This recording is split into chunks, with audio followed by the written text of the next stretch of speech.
Coucou! J'étais en train de faire des recherches pour trouver le sujet de la première vidéo sur le online de la Nintendo Switch pour cette chaîne quand ACTM m'a posé cette question sur Twitter. Question: est-ce que mettre le MTU de sa connexion à 1500 au lieu du 1400 par défaut améliore la chose? Faut-il que tous les joueurs aient leur MTU à 1500 pour ne pas avoir de soucis? Parce que si quelqu'un a son MTU à 1400 et un autre à 1500, ça fait des problèmes, non? Merci. Je dois avouer que je ne pensais pas faire ma première vidéo sur un sujet aussi technique, mais je trouve cette question réellement intéressante pour plusieurs raisons.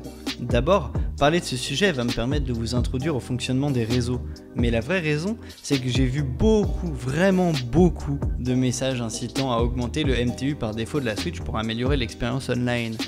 Nous allons donc voir ensemble s'il est judicieux de changer la valeur du MTU dans les paramètres de sa Switch pour réduire le lag sur Super Smash Bros Ultimate et les autres jeux Nintendo de la Switch. Le MTU, ou Maximum Transmission Unit, est la taille maximale d'un paquet de données pouvant être transmis sur le réseau sans être fragmenté. Pour simplifier les choses, faisons une analogie avec Twitter. Imaginons que je souhaite publier un article de 3000 caractères directement sur le réseau social. Un tweet ayant un MTU de 280 caractères, il va falloir que je découpe mon article en 11 tweets plus petits que je vais numéroter pour pouvoir l'envoyer à mes followers et qu'ils le lisent dans le bon sens.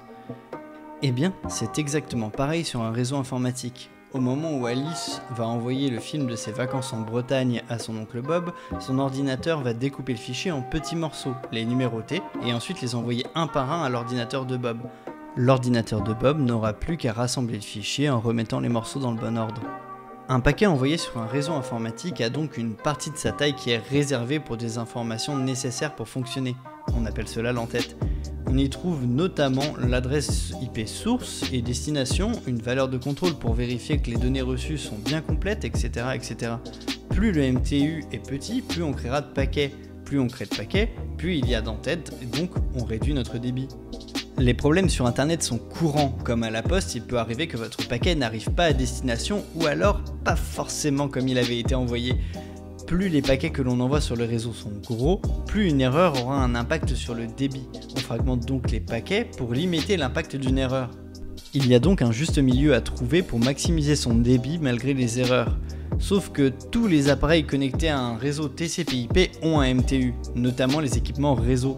Lorsque votre paquet traverse internet, il est possible qu'il soit refragmenté par un équipement réseau qui va le transporter jusqu'à son destinataire. Afin que tout le monde se mette d'accord, il existe des normes détaillant à combien doit être le MTU. On y trouve que le MTU sur de l'Ethernet est de 1500 octets par défaut, mais on y trouve aussi quelques subtilités, comme si l'on est en Wi-Fi, il est recommandé d'utiliser un MTU de 1468 octets. Oui, c'est précis. La majorité des équipements d'aujourd'hui sont configurés avec un MTU de 1500 octets. Mais il existe encore et toujours des cas particuliers comme la Nintendo Switch. Le choix de Nintendo de configurer par défaut le MTU de la Nintendo Switch à 1400 octets plutôt que 1500 est parfaitement explicable. On a rarement besoin de bande passante lorsque l'on joue à un jeu vidéo, par contre on a souvent besoin de rapidité. On veut que nos paquets arrivent dans le bon sens et rapidement. Avec un MTU de 1400 octets, il minimise le risque que le paquet soit refragmenté sur le chemin. Il minimise tout simplement le risque de perdre ce précieux temps avec une opération sans réelle valeur ajoutée. Mais dans tout cela, on a juste oublié un petit détail. Les jeux. Nintendo construit ses consoles et ses OS avant tout pour ses jeux. Afin de finir notre analyse, je vous propose d'aller se taper en quick play sur Super Smash Bros Ultimate et d'ensuite regarder la taille des paquets envoyés et reçus par notre console.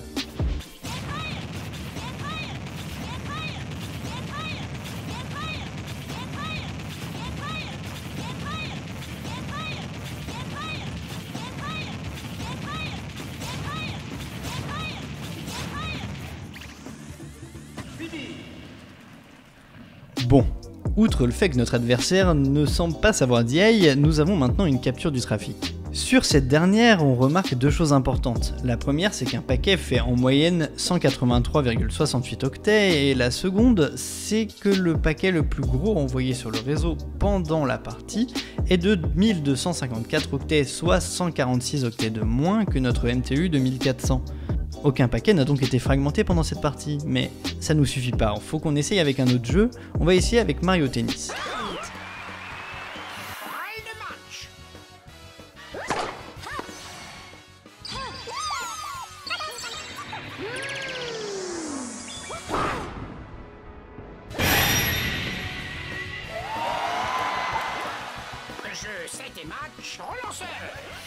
Nous ne dirons rien sur le niveau de ce match digne de Roland Garros, mais par contre, la capture du trafic nous montre quelque chose d'assez similaire à un détail près. Ce détail, c'est que nous avons quand même quelques paquets qui sont au-dessus du MTU de 1400.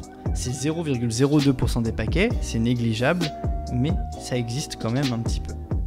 Je ne vais pas vous faire l'affront de tester tous les jeux Nintendo, tout simplement car ils sont très nombreux à utiliser la même librairie pour le jeu en réseau. Mais nous venons donc de répondre à la question d'ACTM. Non, changer le MTU de la Switch n'améliorera pas votre expérience online sur les jeux Nintendo. Maintenant, on en est sûr. Si cette vidéo vous a appris quelque chose, cliquez sur le pouce bleu et partagez-la à tous ceux qui vous diront de changer le MTU de votre Switch. Pour être alerté de mes prochaines vidéos, abonnez-vous et cliquez sur la petite cloche. Si vous avez une question, n'hésitez pas à la poser dans l'espace commentaire, c'est là pour ça. Merci d'avoir regardé cette vidéo et à bientôt.